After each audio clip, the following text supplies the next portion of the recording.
Okay, hi everyone. We're going to get started. My name is Mark Aguano. I'm the Director of Regulatory Compliance here at GridSME. Excited for all of you to join me today in our webinar for making the renewables business case for NERC compliance. We recently kicked off our 2019 webinar series.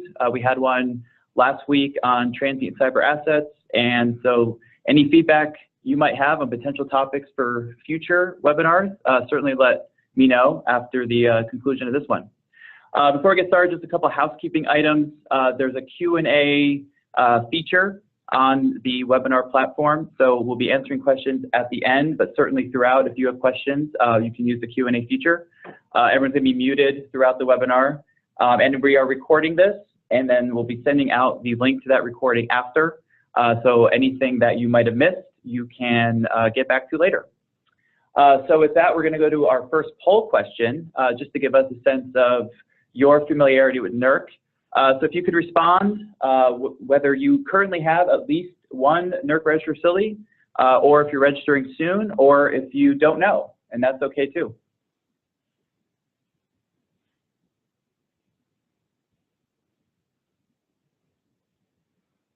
Okay, so it looks like about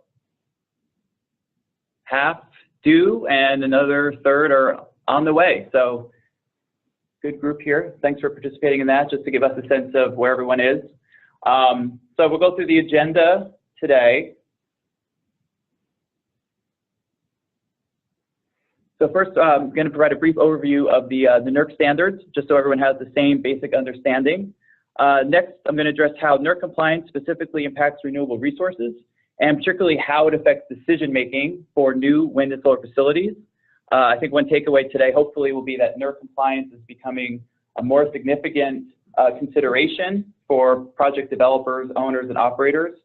And then finally, I'm going to lay out and hope you develop an appreciation for the value of investing in NERC compliance, and I'm going to lay out the business case to support that investment.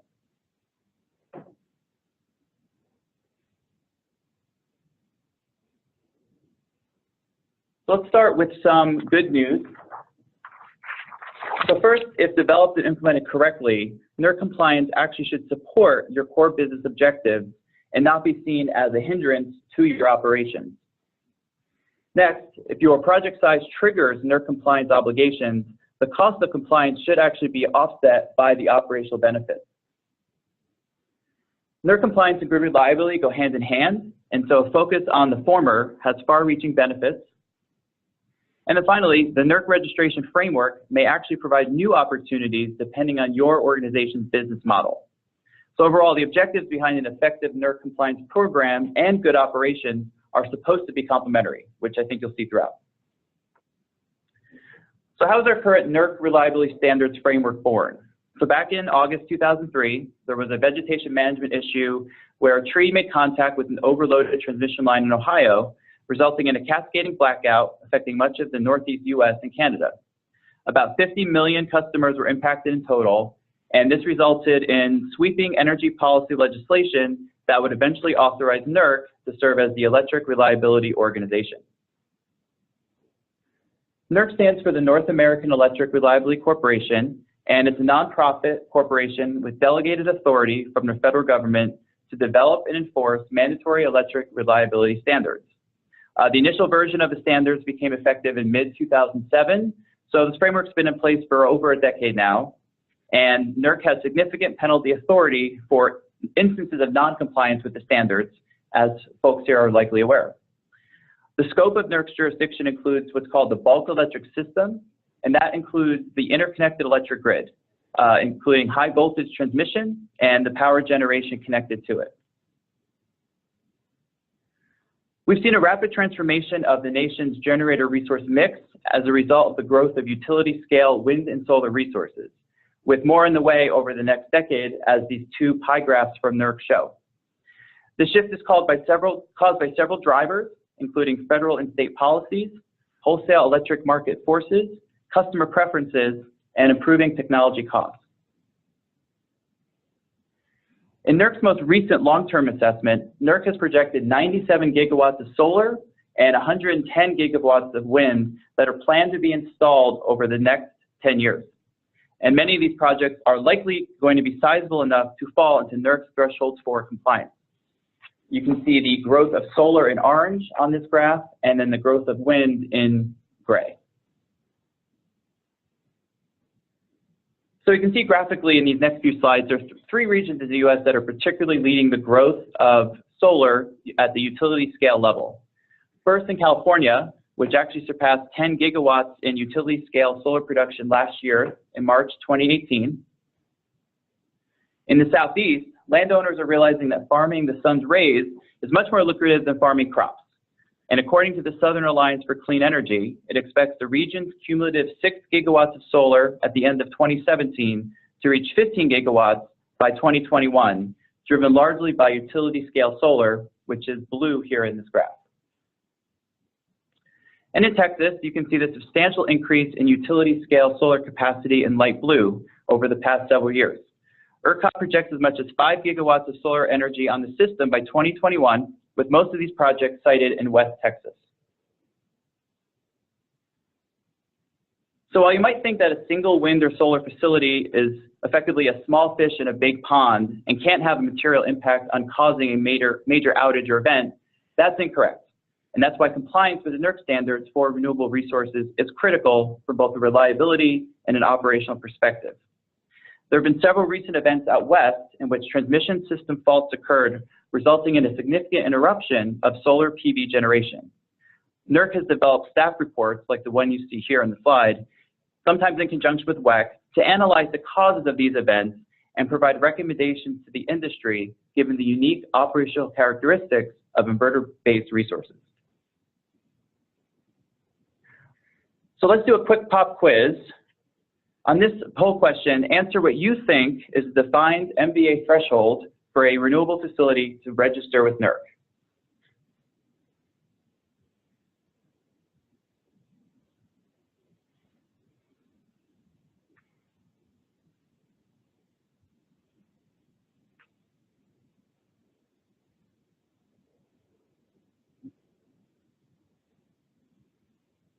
Okay, I'm seeing a lot of 75s, which is good.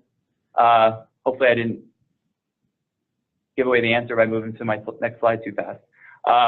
So yeah, 75 MVA is right. And so we'll talk about now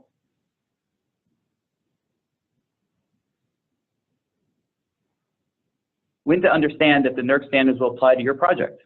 If you own or operate bulk electric system or BES facilities, you'll be subject to compliance with the NERC standards. NERC uses the term dispersed power producing resources to capture that small scale generation using a system designed to aggregate capacity, like wind and solar. What's considered BES for renewable generation depends on 2 primary factors, the aggregate capacity and the connection voltage.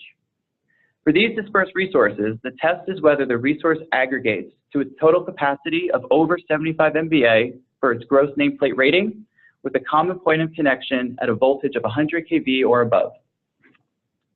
This aggregation threshold is based on a consideration of materiality, looking at the reliability impact to the interconnected transmission system if there was a loss of over 75 MVA of generation.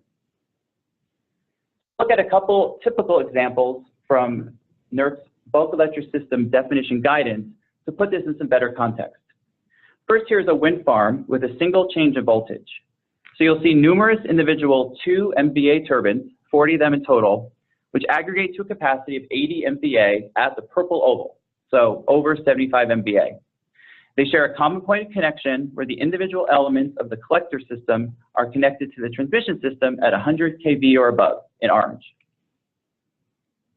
Similarly, here's an example from NERC for solar PV, again with a single change of voltage. There's 4 solar PV banks in blue, which individually have a nameplate rating of 20 MVA, so they aggregate again to the 80 MVA total at the purple oval. The common point of connection is where the individual transmission elements of the collector system, again, connect to the transmission system at 100 kV or above, and that's in orange.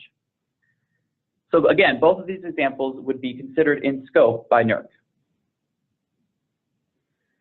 So a few takeaways when thinking about the applicability of NERC standards to these dispersed power resources. First, the focus here is on those wind and solar resources connected to higher voltage transmission. NERC typically does not cover things like distribution level renewable resources or rooftop solar. Since that 75 MVA threshold was established, it's become a target for project developers and prospective owners to consider when developing new renewable projects or thinking about acquisition opportunities. In some cases, entities may have actively sought to evade that threshold specifically because of the NERC compliance implications. For a number of reasons, however, it's becoming more challenging for developers and owners to build projects that are significantly below those standards. And finally, while there are defined thresholds, they are not determinative in every case. So I mentioned above those graphics from NERC were typical configurations, and we've certainly seen different unique configurations get pulled into the scope of NERC standards. For example, where a bunch of smaller PV plants that are less than 75 MVA tie into a common bus and substation. So you can see here with an example of fictional solar facilities with 4 different ownership interests that aggregate again to that common point of connection. And in this case, all 4 facilities would be pulled into scope because of their impact on materiality. And that's really the takeaway here, is that it all goes back to materiality. And that's why it's critical to coordinate and communicate with affected entities through commissioning to understand any potential NERC implications for your project. So one more poll question. So for those who are registered, are you registered as a generator owner, a generator operator, or both, or you're not sure?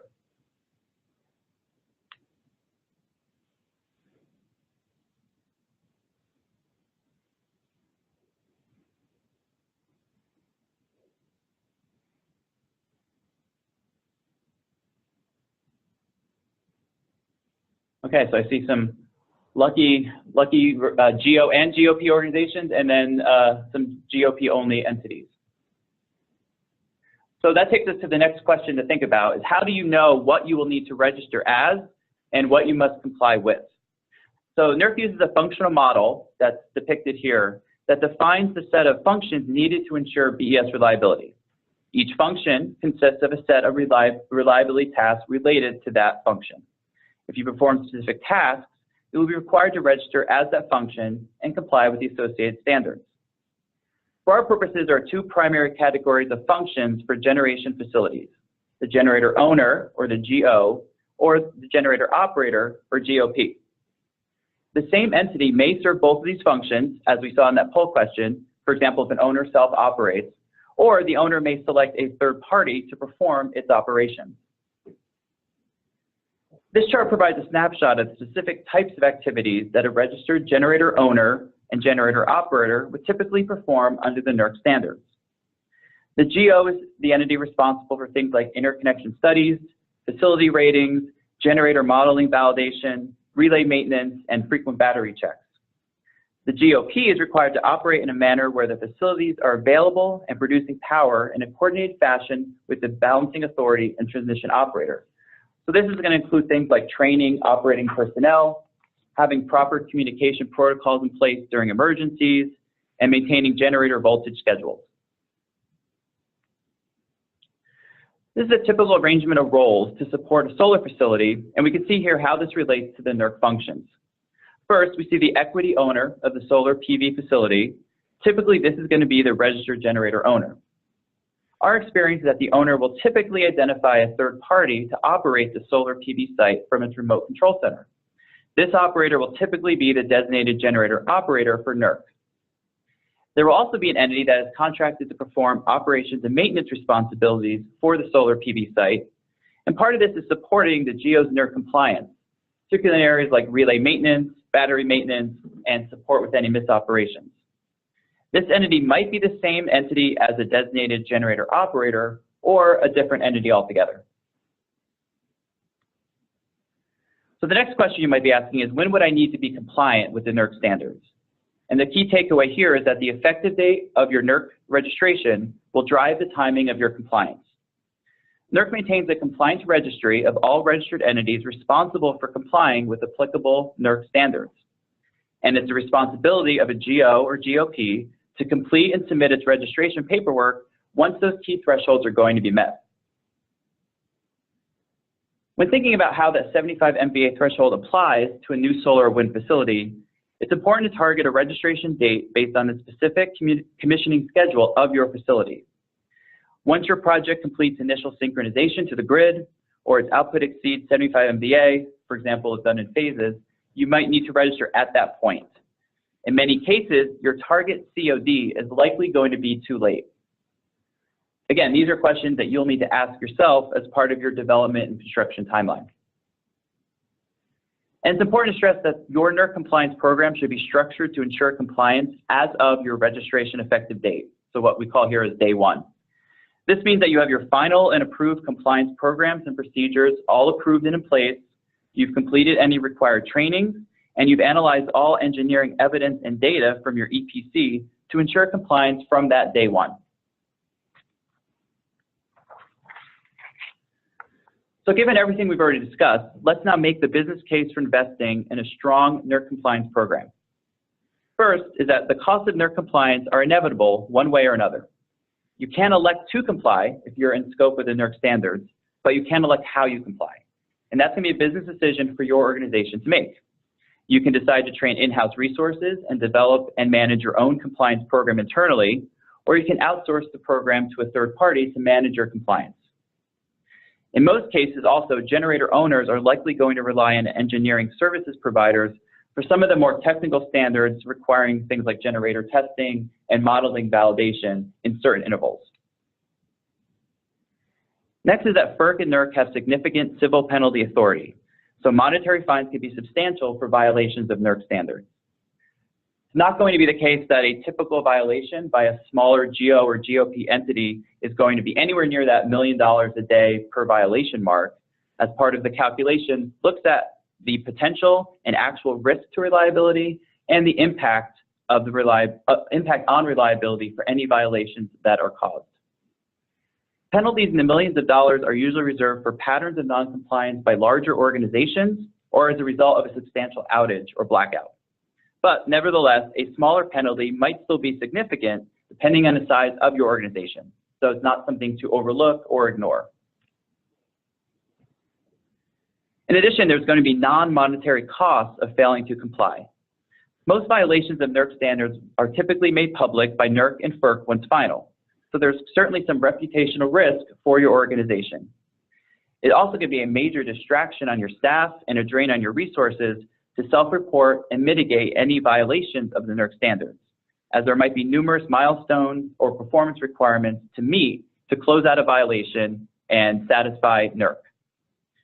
Our experience has been that the money and resources expended to respond and actually mitigate a violation of the NERC standards is far in excess of the fine or the cost of just complying in the first place.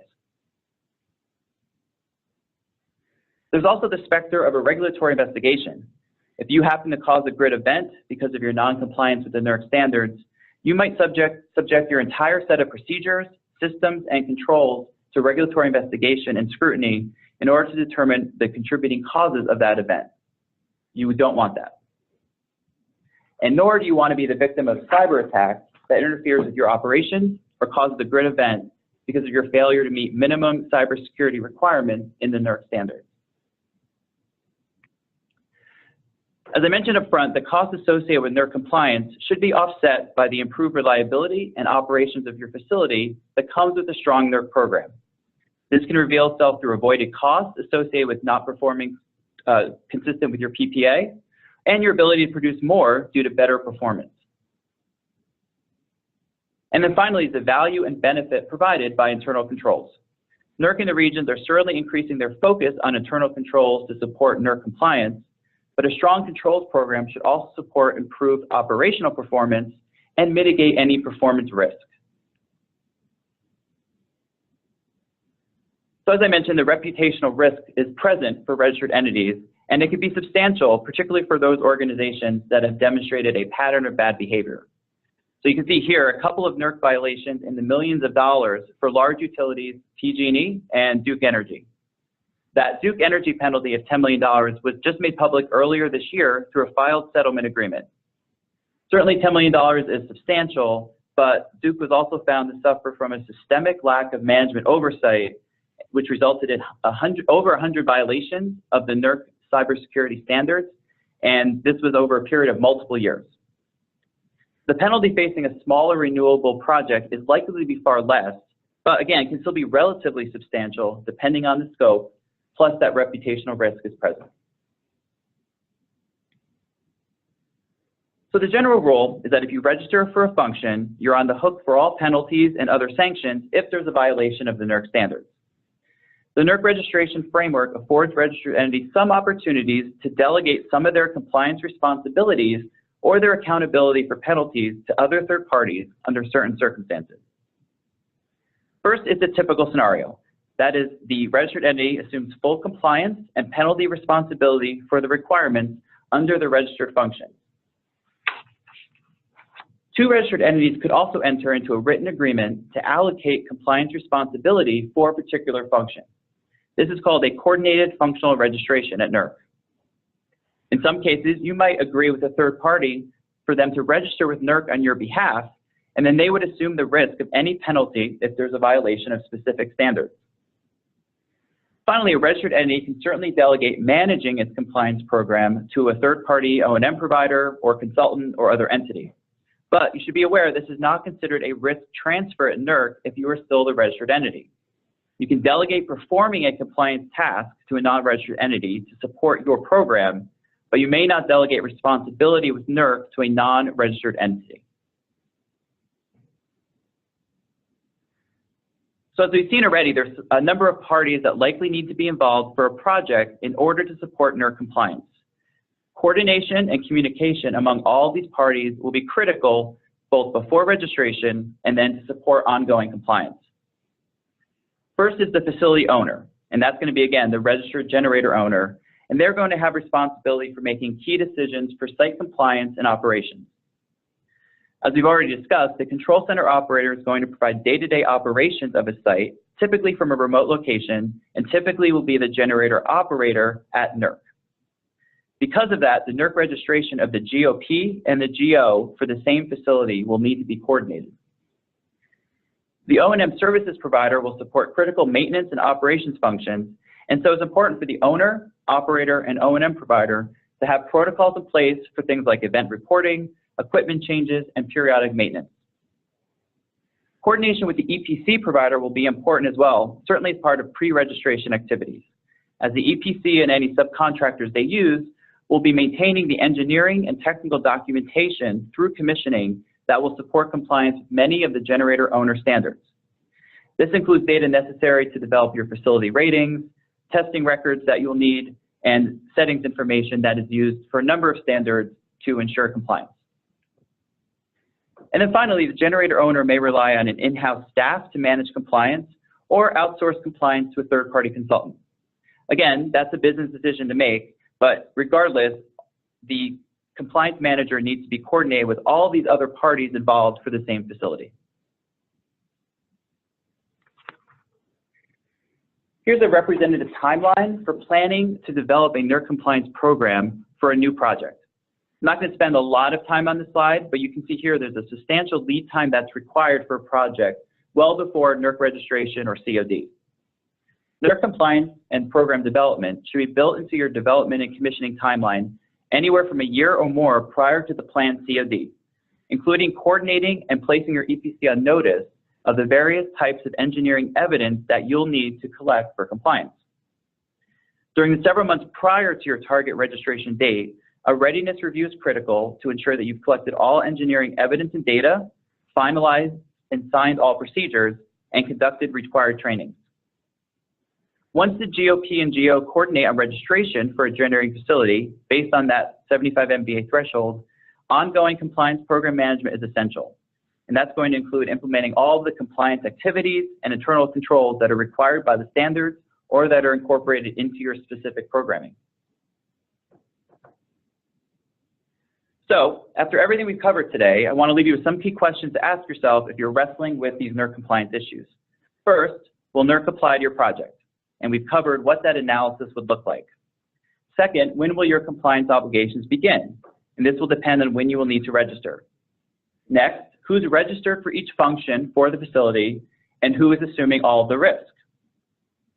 Related to that, who are all the entities and individuals that will need to be involved to support your NERC compliance program? both at setup and on an ongoing basis? And then finally, what is the level of investment you're willing to make in NERC compliance? And hopefully we've answered that today to support that decision making. And with that, we can take any questions on the online Q&A feature.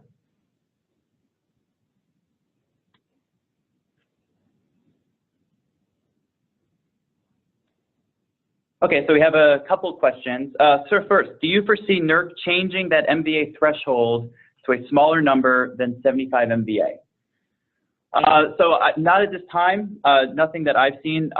Obviously, any changes to the BES definition would have to go through extensive standards development activity, stakeholder input, much like it did for the last sweeping definition change to bulk electric system. I think where they landed again on 75 MVA threshold is that is sort of the materiality threshold where a loss of that amount would impact reliability. So I haven't seen anything to alter that thinking at this point. Okay, and then the next question, what is made public when there is a violation of the NERC standards? So after a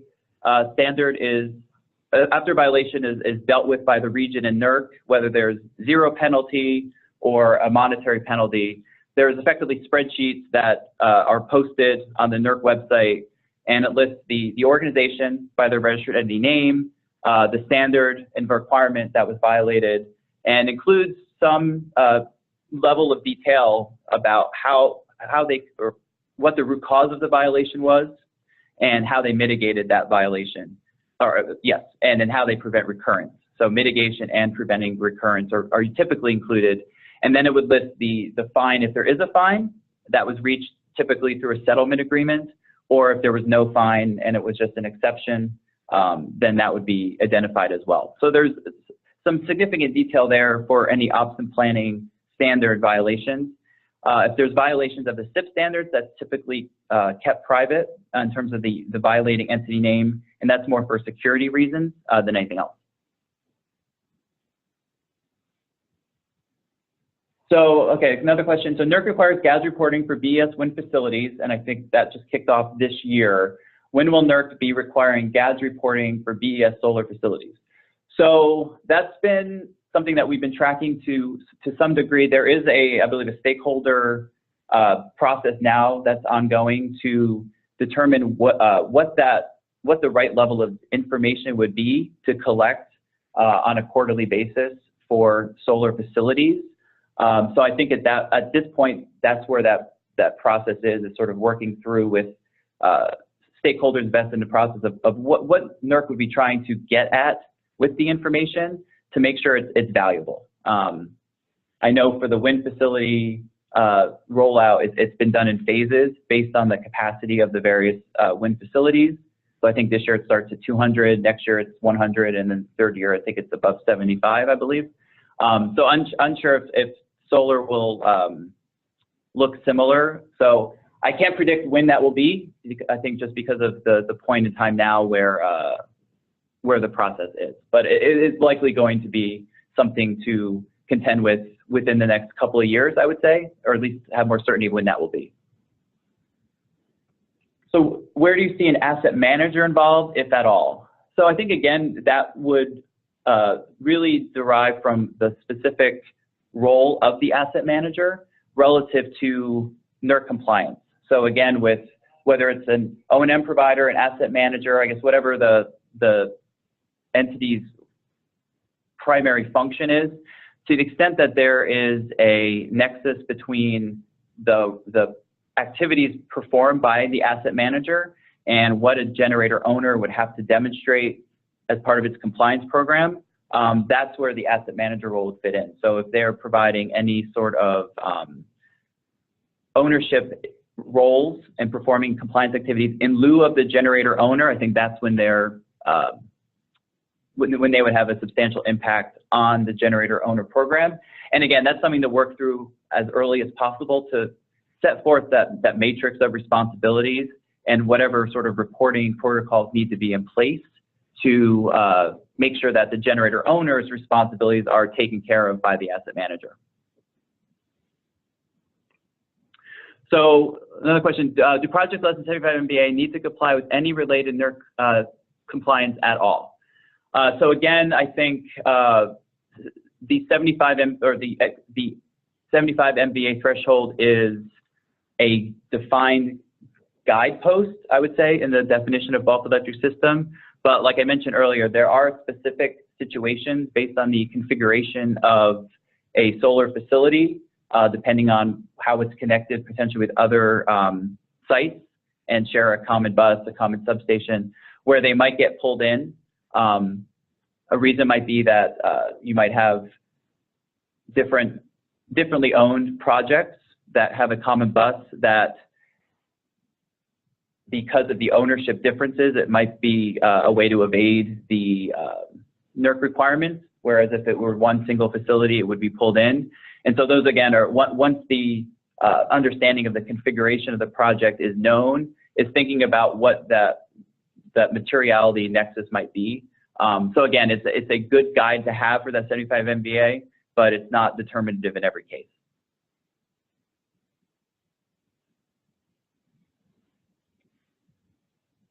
Okay, another one. What are your thoughts on applying the NERC standards to non-NERC registered facilities from a best practice perspective? Is this placing an undue burden on non-NERC registered facilities? So, I mean, certainly if you're lucky enough to be outside of scope, I think looking at the universe of activities that are required by the NERC standards and determining what might be good practices to include in a program for a non-NERC registered facility is certainly advisable. You know, they sort of come in different categories. Some of them are purely administrative, although NERC is trying to remove a lot of those administrative requirements, and some are more operational. Things like requiring relay maintenance, battery maintenance on specific intervals that have been set forth because that is the interval that's been deemed supporting of reliability and good operations. So certainly there are lessons to be learned and takeaways from specific standards that could inform a non-registered entity's standard operation practices, but again, without maybe what some would see as the level of onerous requirements from an administrative standpoint that you wouldn't have to worry about and certainly wouldn't have to answer to anyone for. So there's good takeaways there. And in fact, you know, the NERC standards prior to 2007 were voluntary. And then that blackout I mentioned happened, and that sort of changed the focus to a mandatory framework. And then in terms of placing an undue burden on non-NERC facilities, I would say at this point, again, it's purely voluntary for those organizations to sort of pick and choose the types of activities that would suit their program or their operations, just from, again, a best practice or a controls perspective versus you know, meeting any minimum compliance under the threat of a penalty or a violation.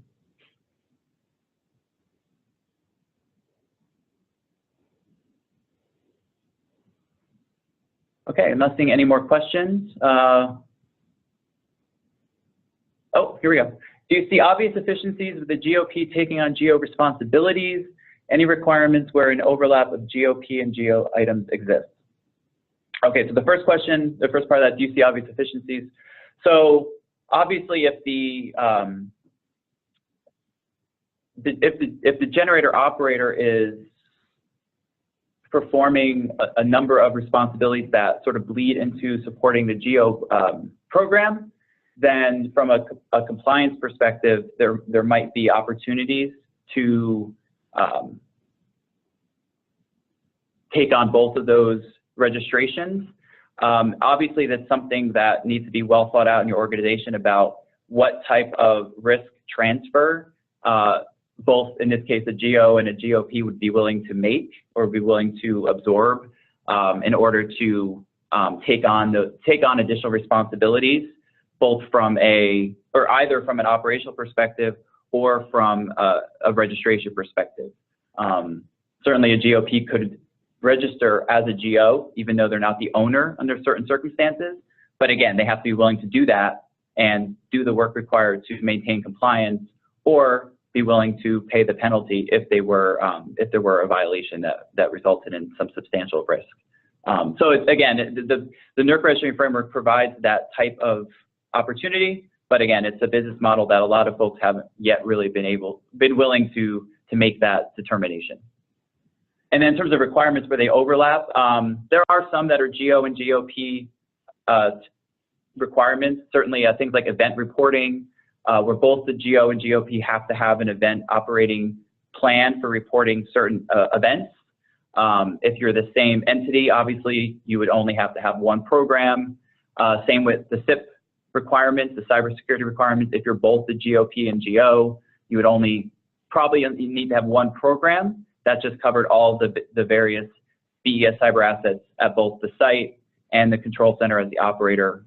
So there are some efficiencies from a program standpoint, certainly to the extent they overlap, but GO requirements are a much heavier lift than if you were just a GOP because of the technical nature of some of those standards in terms of the facility ratings and the modeling, testing, validation. It's a much more significant lift to take on GO responsibilities.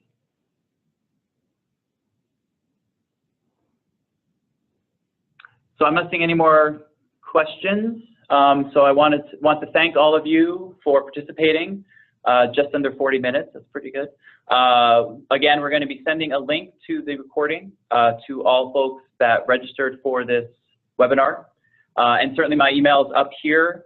If you have any specific questions you didn't want to ask here or something that comes up later, or if you want to visit our website and learn more, certainly do that as well. Thanks again, and have a good rest of the day.